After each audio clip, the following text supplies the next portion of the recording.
Assalamualaikum warahmatullahi wabarakatuh. Alhamdulillah wa la ihsani fasabirullah wa la taufiqi wa imtinani. Asyhadu an la ilaha illallah wahdahu la syarika lahu ta'ziman li sya'ni. Wa asyhadu anna Muhammadan abduhu wa rasuluhu la ridwani. Allahumma shalli alaihi wa alihi wa ashabihi wa ikhwani. Qala Allah ta'ala ba'da billahi minasyaitonir rajim. Ya ayyuhalladzina amanu ittaqullaha haqqa tuqatih wa la tamutunna illa wa antum muslimun. Kepada bapak-bapak, insyaallah kalau ya bapak-bapak seragamnya masih seperti itu. Alhamdulillah hari ini kita semuanya komplit. Ada yang sudah senior, ada adik-adik yang baru seger-seger. Alhamdulillah. Saya pribadi sebenarnya ada acara di Majelis Taklim. Hari ini kita turut berada di Tanah Muda bertempat di Kebenaran. Cuma saya izin karena saya bisa bertemu dengan yang muda-muda begini. Kalau dengan anak-anak muda itu bisa bicara masa depan. Kalau dengan itu nanti rencana di Kebenaran sesepuh-sesepuh. Jadi kalau dengan orang sepuh-sepuh itu paling bicara sejarah. Kalau dengan adik-adik ini semuanya kita nanti insya Allah bisa sesuatu yang barangkali perspektifnya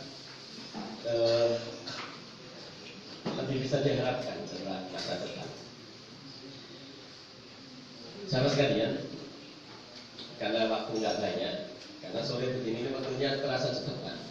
Yang terasa agak lama itu kan masa itu. Ya. Saya memulai seperti yang saya baca di awal. Ayat ini pasti panjenengan antum semuanya sering dengar.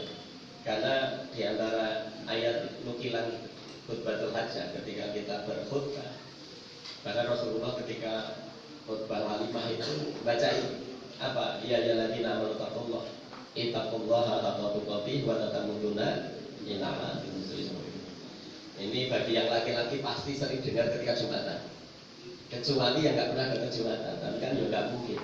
Atau kalau Jumatan telat, atau nggak telat tapi langsung tidur, barangkali nggak dengar. Makanya saya sering pesan ke teman-teman yang atau iman-iman kita semuanya yang jadi khotib jangan kalau khotbah jangan terlalu lama. Karena kalau banyakkan orang Jumatan itu datang kalau khotbahnya nggak menarik ya gangguannya tidur, godanya tidur. Makanya ini catatan di mana-mana saya sampaikan. Jadi kalau kita khotbah itu ya kaidahnya Rasulullah itu kalau khotbah rata-rata tidak lebih panjang dari sholatnya.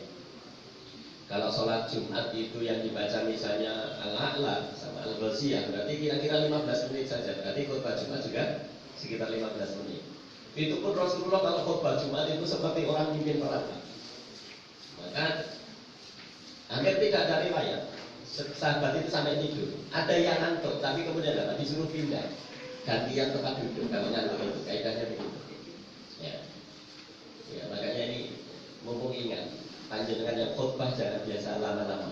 Ya, karena yang kita hadapi itu kalau khutbah Jumat itu orang capek semua lah. Kerja sejak pagi jam 11 istirahat Jumatan. Nah kalau khutbahnya panjang pelan-pelan mendayu-dayu tidur. Baik, sahabat sekalian, begini. Ayat ini barangkali sekali lagi kita juga sering mendapatkan pengajaran tentang ayat ini. Ya ayyuhalladzina amanu, wahai orang-orang yang beriman.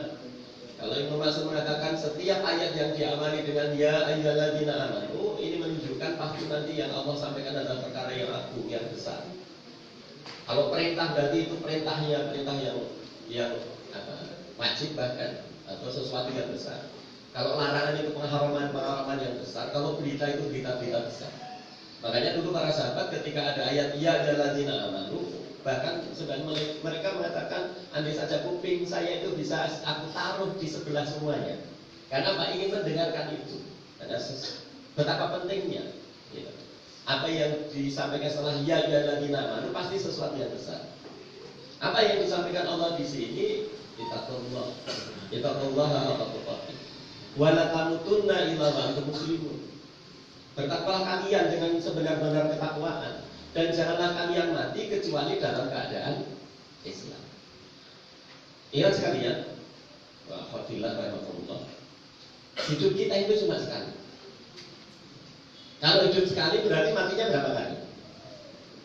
Ya sekali juga, Pak. Ya. Hidup kita itu cuma sekali, mati juga cuma sekali. Jangan bisa bayangkan kalau yang hidup sekali, mati sekali ini gagal, Pak, nggak ada kesempatan lagi. Kalau gagal, ya, makanya tentu lihat uslub dari kalimat ini luar biasa.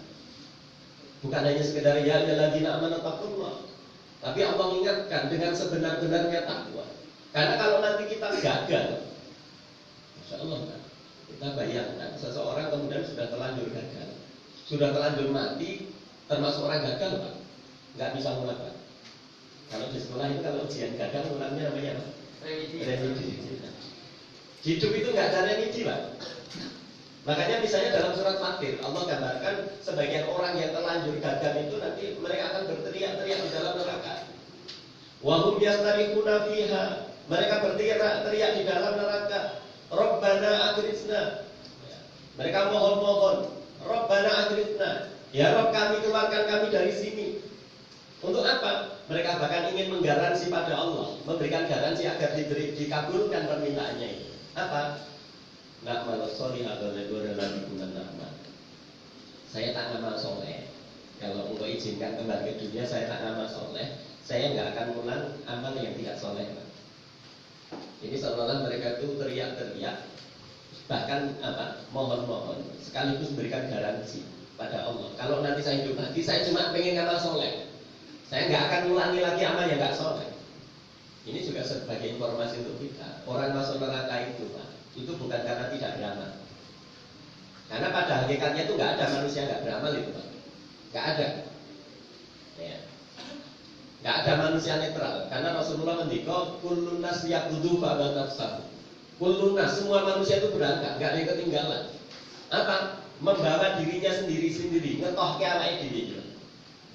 Cuma bedanya satu golongan disebut pamuktiquha, mereka mendapatkan kemuliaannya, satu lagi pamuktiquha. Ya, menghancurkan dirinya sendiri, menghancurkan kehidupannya sendiri, mencelakakan dirinya sendiri. Jadi kita itu kalau nggak di Muhammadiyah pasti di tempat lain, Pak. Nggak ada orang itu secara nyun sewu, dari sisi hati saja itu nggak ada orang netral, Pak. Dari sisi hati manusia itu pasti punya afiliasi. Kalau nggak senang ini pasti senang yang itu. Kalau tidak cenderung pada al-haq pasti cenderung pada yang batil. Bisa dipahami lah ya ini. Nggak mungkin. Jadi kalau ada orang katakan saya netral, jangan percaya. Nggak ada orang netral. Dari hati saja itu nggak mungkin netral. Apalagi sikap, pasti bersikap. Kayak kita ini kalau kita nggak di Muhammadiyah pasti di tempat lain, Pak. Kalau penjelasan nggak pakai doreng yang begini, bisa jadi pakai doreng yang lain. Rekso, Pak, doreng yang lain. Jadi sama, adik-adik ini kalau nggak pakai seragam merah tampak suci begini, bisa jadi pakai yang rekso yang itu, tali putih itu. Karena kalau tempat saya itu ada latihan, kalau malam latihan larinya lewat depan rumah saya persis, karena rumah saya pinggir jalan. Jadi ada kita tiap malam Selasa itu ngaji di rumah saya itu ada 80 sampai 100 orang teman-teman hiker semua itu. Nanti nggak ada yang tertarik yang pakai seragam yang nggak merah begini. Kalau mampir ikut ngaji itu nggak ingin kayaknya. Jadi pasti seperti itu. Orang itu kalau nggak sibuk amal yang soleh, Pak, pasti sibuk dengan amal yang salah. Sore gini kalau kita nggak ngaji, kira-kira pilihan yang lainnya apa, Pak? Ini anak-anak muda mereka di bawah, gitu ya. Makanya ngaji gitu. Insyaallah. Ya. Tapi apa nanti yang dikatakan Allah SWT, awalam nu'amirkum, bukankah telah aku panjangkan umur bagi kalian? Maya tadakaru fiman tadakar, seharusnya orang punya nalar bisa mikir. Baca aku munadzir dan telah datang pada kalian memberi peringatan. Lalu ku rasakan sekarang. Ini gambaran bagi orang gagal itu nanti nggak diberikan kesempatan, Pak. Malah Allah akan mengatakan fadzuku, rasakan sekarang. Ya. Jadi ini orang menjadi nabi bilang rasano. Kira-kira gimana, Pak? Maka sebagian ulama mengatakan ini siksa batin. Karena orang di neraka itu bukan hanya disiksa secara fisik saja. Biasanya kita kaji itu kan siksa-siksa fisik. Ya. Atau bihim suratikuha, nanti dimasukkan ke dalam neraka, dimasukkan, ditenggelamkan dalam api, lautan api. Ya. Lain yastahisu yughasu bima'in kalmuhli yasfil wujuh. Kalau mereka lapar minta makan atau minum, diberikan minuman dari apa? Besi yang meleleh, besi yang mendidih. sebelum diminum bisa menghanguskan, membakar wajah. Itu siksa-siksa fisik. Tapi nanti di neraka bagi orang-orang yang gagal begini, ada siksa batin, dan siksa batin itu lebih berat kaidahnya. Ini namanya gimana? Beban pikiran kali beban awan itu kosong gimana? Makanya iman-iman ini saya yang masih muda-muda itu kalau lagi patah hati. Kalau ilmu tanya mengatakan orang lagi patah hati, putus cinta itu bahkan nggak doyan makan. Karena apa? Makan saja semua nggak enak. Siksa batin itu semua jadi nggak nikmat. Di neraka nanti ada siksa lebih berat dari siksa batin bagi orang-orang gagal ini, Pak. Apa? Ketika mereka tahu bahwa mereka itu akan kekal di situ. Baduku, baduku, ya. Innalillahi bagi seorang yang zalim itu tidak ada minasir yang memberikan pertolongan. Bahkan kalau di juz 30 itu, saya kira ini ya, mas-mas banyak yang hafal. Apa itu gimana? Baduku, bala nazidakum illa adaba. Menurut saya Nasir As-Sa'di, ketika orang yang gagal hidup di dunia ini nanti di akhirat masuk neraka, golongan orang-orang gagal ini, Pak, itu di neraka nanti siksa yang paling berat itu adalah ketika mendengarkan Allah dawuh itu. Apa? Rasakan. Dan tidak akan aku tambahkan bagi kalian kecuali siksa dan siksa. Sekarang lebih berat, besok lebih berat, besok lebih berat, besok terus lebih berat. Nggak ada ceritanya neraka kok remisi. Jadi dikurangi, dipotong tahanan itu nggak ada, Pak. Gitu. Makanya, sahabat sekalian, Ibnu Katsir ketika mengomentari ayat ini, ya, wala tamutunna illa wa antum muslimun. Kalian hidup sekali, nanti mati cuma sekali. Maka jangan sampai gagal. Ibnu Katsir memberikan kaidah begini, Pak. Ini barangkali bisa jadi pegangan hidup kita. Apa? Beliau mengatakan, yahsanul mar'u lana mamata'alai. Wa yamutul mar'u ala mahayanai. Beliau katakan kondisi seseorang di kuburnya, di akhiratnya itu bisa dilihat dari apa? Seperti apa ketika dia mati. Nanti periksa model-model orang mati, Pak, ya. Kan beda-beda Pak orang mati itu, ya. Tapi itu sudah jadi gambaran nanti di akhirat itu seperti apa. Di kuburnya seperti apa itu bisa dilihat. Matinya itu seperti apa itu sudah bisa jadi tanda itu, Pak. Bayatul mar'u ala mahaya alai.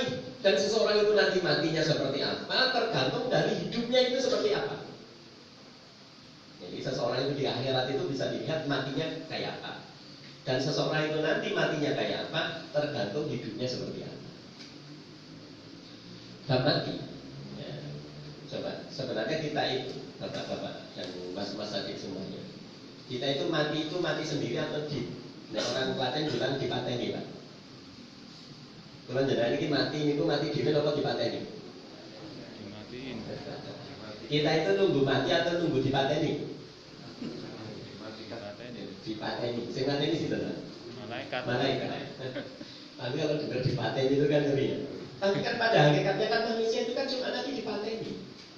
Siapa yang mateni? Allah. Ya, dawuh lewat malaikat. Gitu loh. Nugaskan malaikat mateni kita.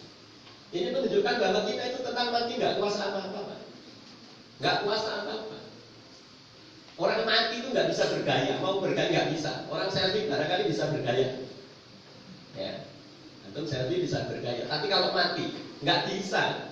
Aku tak mati dengan gaya begini nggak bisa. Mati itu gayanya hampir seragam, Pak. Dengan periksaan nanti orang mati itu genggam tangan saja nggak kuat. Rata-rata hampir semuanya tangan itu megar begini, lepas begini jarinya. Karena apa?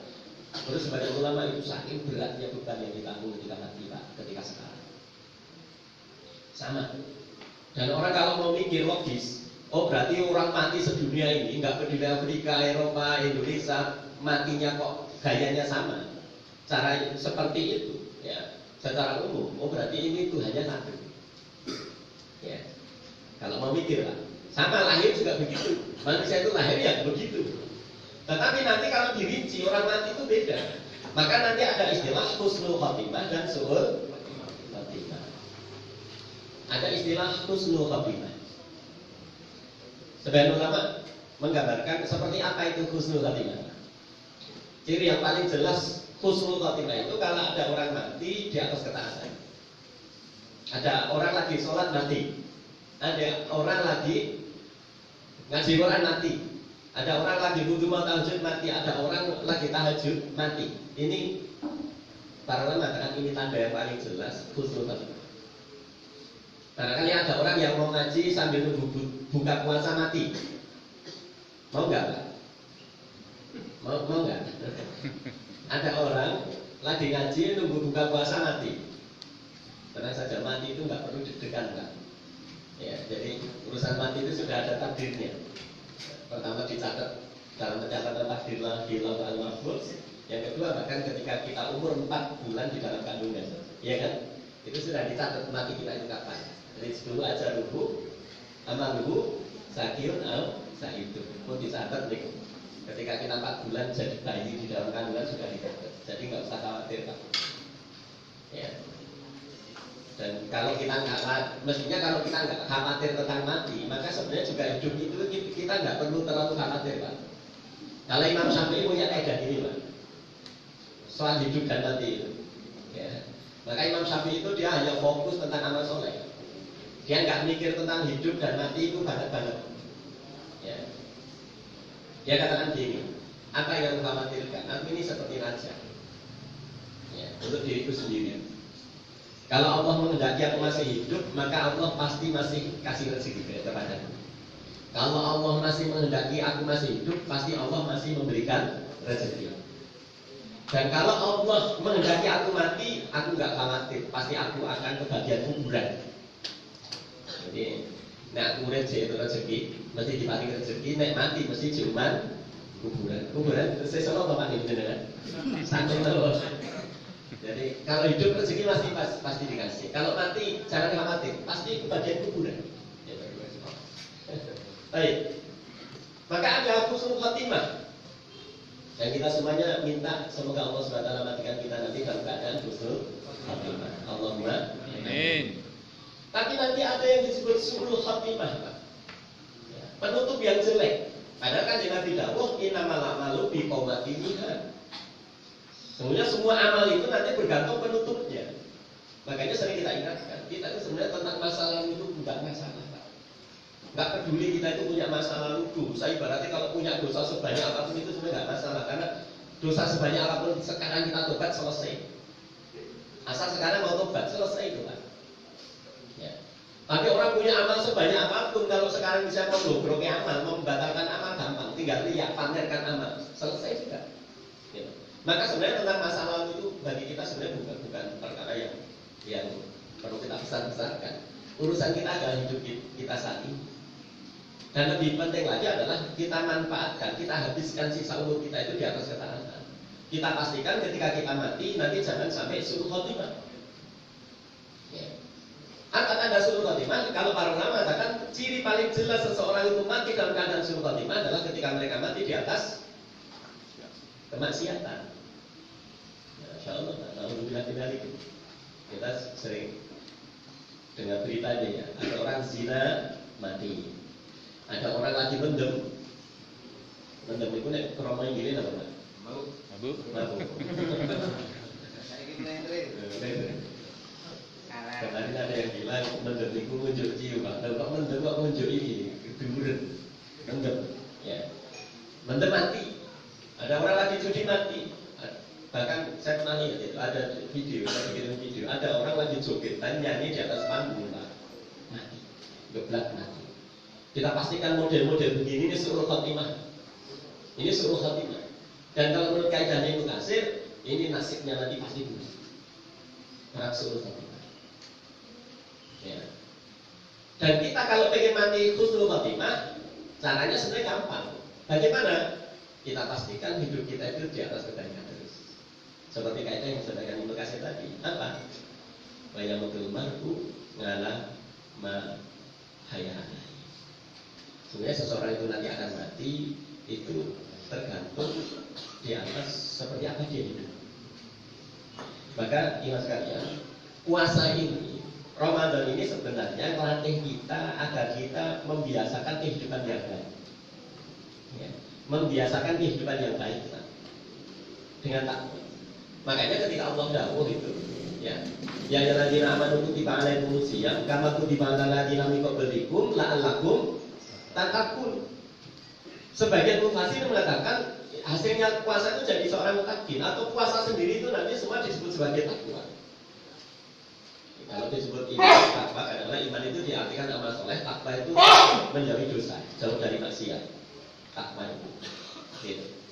Nah, Allahu a'lam bishawab. Tetapi juga ada sebagian mufassirin mengatakan la'allakum tattaqun itu adalah agar kalian itu sekarang bisa benar-benar melatih diri, mentarbiyah diri menjadi seorang mutakin. Maka nanti hasilnya dilihat. Orang itu Ramadannya sukses atau tidak, bulan Syawal kita jadi mutakin atau tidak. Ukurannya itu, Pak. Maka hari ini kita dilatih dan biasa. Ini adik-adik ya, pelatihnya ada di sana.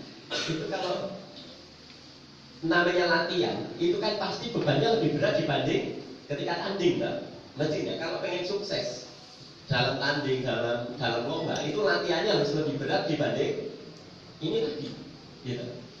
Maka puasa ini kita juga dilatih segala sesuatunya itu memang lebih berat dibanding hari-hari biasa. Biasanya tidak, siang hari itu makan, minum, hubungan suami istri itu boleh bagi yang sudah nikah. Ya. Tetapi puasa begini, makan, minum, ya di siang hari nggak boleh. Nah, biar apa? Besok itu di luar Ramadan kita ingat, jangankan yang haram, kita yang halal saja pernah bisa menjauhi, gitu loh, Pak. Paham, Pak? Jangankan yang haram, jelas-jelas haram. Wong yang halal saja kita diperintahkan menjauhi, kita bisa menjauhi kok. Maksudnya logikanya yang haram kita lebih mudah untuk menjauhi. Maka nanti dilihat. Ketakwaan juga begitu. Sholat malam itu di hari-hari yang lain itu sunnah, meskipun para ulama mengatakan sunnah muakkadah. Maka pada sholat tahajud itu bahkan Rasulullah mensifati tahajud itu sebagai kebiasaan orang-orang soleh sebelum kalian. Maka ulama seperti Imam Kamiyah itu mengukur orang soleh secara pribadi itu diukur dari diantaranya tahajudnya. Dengan sehebat apapun penampilannya, kalau malam nggak tahajud, menurut para ulama dulu ini bukan orang soleh. Meskipun kaidah definisi soleh itu kalau para ulama mengatakan orang soleh itu adalah al-qaimu bi hukukillah wa hukuki ibadillah. Orang yang bisa menegakkan haknya Allah dan haknya para hamba Allah, itu namanya orang soleh. Tetapi di antara ukuran orang soleh adalah malam tahajud enggak? Makanya bahkan dulu Imam Taimiyah itu kalau cari saksi, Pak, saksi nikah macam-macam itu cari yang tahajud. Jadi saksi nikah itu tak tahu nih, gue tahajud ramas. Nah orang bilang, aku berani tahajud. Nah sekarang kadang-kadang kita itu cari saksi aja, kadang-kadang kita nggak cek sholat atau enggak. Padahal kalau menurut saya Shalih Utsaimin, dia mengatakan orang nggak sholat itu nggak sah persaksiannya, Pak. Karena apa? Dia belum muslim. Orang nggak sholat itu belum dihitung muslim. Al-ahdul ladzi bainana wa bainahum as-shalah, Rasulullah juga gitu. Ya. Jadi perjanjian perbedaan kita dengan orang-orang kafir itu adalah sholat. Lima orang sholat fakot kafir, barang siapa meninggalkan sholat dia masih kafir. Hati-hati lah. Makanya sholat itu benar-benar dijaga. Ya. Sholatnya harus benar-benar kita jaga. Nah, maka puasa ini melatih kita. Melatih kita agar apa? Jadi mutakin. Besok setelah Syawal ada kaidah kalau para ulama mengatakan bin asbabil hasanati hasanatu ba'daha. Kalau amalan kita hari ini sukses, baik, benar, ya. Memang apa? Iman dan ihtisab, karena iman dan ihtisab mengharap pahala. Ya. Kalau nanti apa? Tata caranya, kaifiahnya juga sesuai sunnah. Maka nanti Pak, sama dan seterusnya itu kita tinggal panen saja. Karena apa? Di antara tanda ibadah kita itu berhasil adalah kebaikan setelahnya. Min asbabil hasanati al-hasanatul ba'dah. Jadi sebenarnya puasa itu kita nikmati saja. Semua ibadah Ramadan ini kita nikmati sebagai proses untuk menjadi mutakin. Seperti ketika kita sekolah dulu, Pak. Panjangan dulu sekolah itu pengen pinter atau pengen lulus? Pengen dapat ijazah?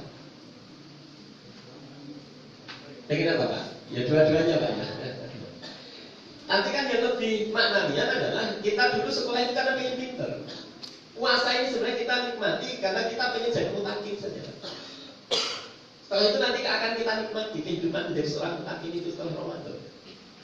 Makanya sebagai penutup ya, ini jadi benar Mas. Benar nggak? Karena kemarin, oh ya,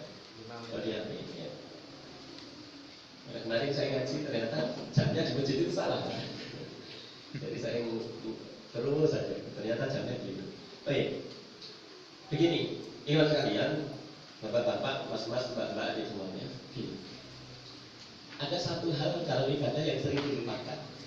Padahal ini penentu ibadah kita itu berkualitas atau tidak. Biasanya kita hanya bahas tentang ikhlas dan mutaba'ah, niat ikhlas dan mutaba'ah. Karena ibadah tanpa dua hal ini adalah sia-sia. Bener tok tidak ikhlas tidak diterima Allah, ikhlas kok nggak bener juga disebut bid'ah. Bahwa mardud itu tertolak. Mardud itu bukan hanya tertolak tapi bahkan dosa. Maka kalau Muhammadiyah hati-hati betul itu kalau bid'ah ya, sampai Muhammadiyah itu punya jargon apa? Bid'ah, EBC itu. Takhayul, bid'ah dan khurafat. Ya. Jadi khurafat itu hoax, kalau zaman sekarang namanya hoax Pak. Berita-berita yang nggak jelas, tapi kemudian diyakini kebenaran itu khurafat. Tapi nyon sewu, dua-duanya ini butuh yang disebut mujahadah. Jadi ikhlas itu butuh mujahadah, benernya ibadah itu butuh mujahadah. Mujahadah itu apa? Sungguh-sungguh. Ikhlas kita itu nggak mungkin menjadi seorang mukhlis kecuali kita juga benar-benar sungguh-sungguh dalam menjaga niat. Ihtisab. Kita puasa itu pokoknya niatnya cari pahala. Ihtisab. Tanpa juga cari pahala. Baca Quran cari pahala. Gitu. Ihtisab. Itu kalau kita nggak ingat bahwa memang harus begitu, sulit Pak. Makanya kadang-kadang jadi imam ketika imami sholat milih bacaan panjang. Padahal kalau sholat sendiri lenggananya ina amaitan. Ini tanda-tanda ini, gitu. Tanda-tanda nggak ikhlas. Harus dimujahadai, harus diluruskan. Kalau terpaksanya baca panjang karena niat saya adalah membahagiakan para makmum, membahagiakan jamaah. Panjangan kalau makmum itu senang kalau yang dibaca panjang atau pendek? Oh pendek. Berarti yang membahagiakan baca yang pendek. Gitu. Oh saya ingin ngajari jamaah untuk mengambil yang afdal karena Rasul mengatakan afdalus sholat itu kunuti, sebaik-baik sholat yang lama ketika berdiri. Bukan urusan rakaat 11 atau 23 sudah bukan zamannya lagi Pak.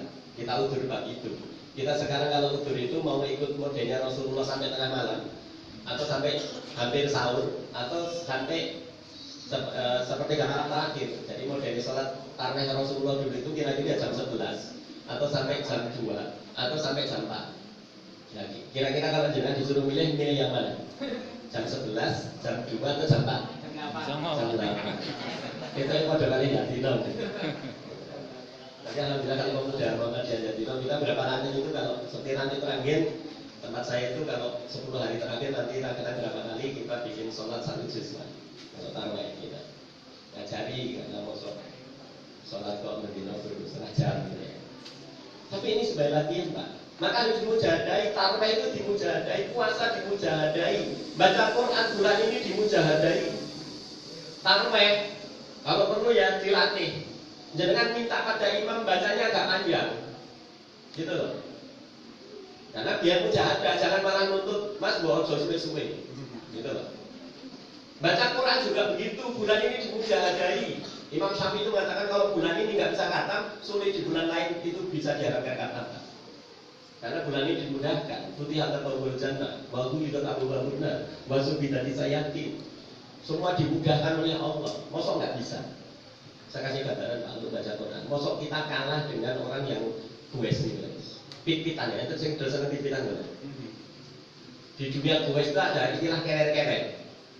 Rikso kerer-kerer Pak. Kerer-kerer megap-megap. Ditinggal kancane nekat, kudu nekat, urung tekan done urung mandek. Nanti ana sing mati tengah dalam. Mosok maca Quran ramani kerer-kerer. Maksud saya, baca Quran itu jangan nyun sewu kesel titik seren, pegel titik mandek, harus dipaksa. Kalau nggak gitu nggak selesai Pak. Nanti kalau sudah terbiasa nikmat. Baca setengah juz itu nggak kerasa. Tapi kalau belum terbiasa, sak lembar mulai HP model gini, baru mulai halaman paling atas belok rukuknya tekan dia. Ya, akhirnya nggak nikmat kita. Begitu Pak sekalian, mas-mas, mbak-mbak semuanya. Jadi bulan ini adalah bulan latihan. Untuk apa? Agar kita punya kebiasaan menjadi mutakin. Orang yang punya kebiasaan jadi mutakin nanti matinya pasti husnul khotimah. Orang yang matinya husnul khotimah setelah itu dia tinggal nikmatnya saja, tinggal istirahat. Dia setari minas sabir dunia wa ada ila rahmatillah. Ngendikane kanjeng Nabi. Orang mukmin ketika mati dia sekarang bisa istirahat dari semua yang melunakkan urusan dunia ini ila rahmatillah. Allahumma amin. Demikian. Assalamualaikum warahmatullahi wabarakatuh.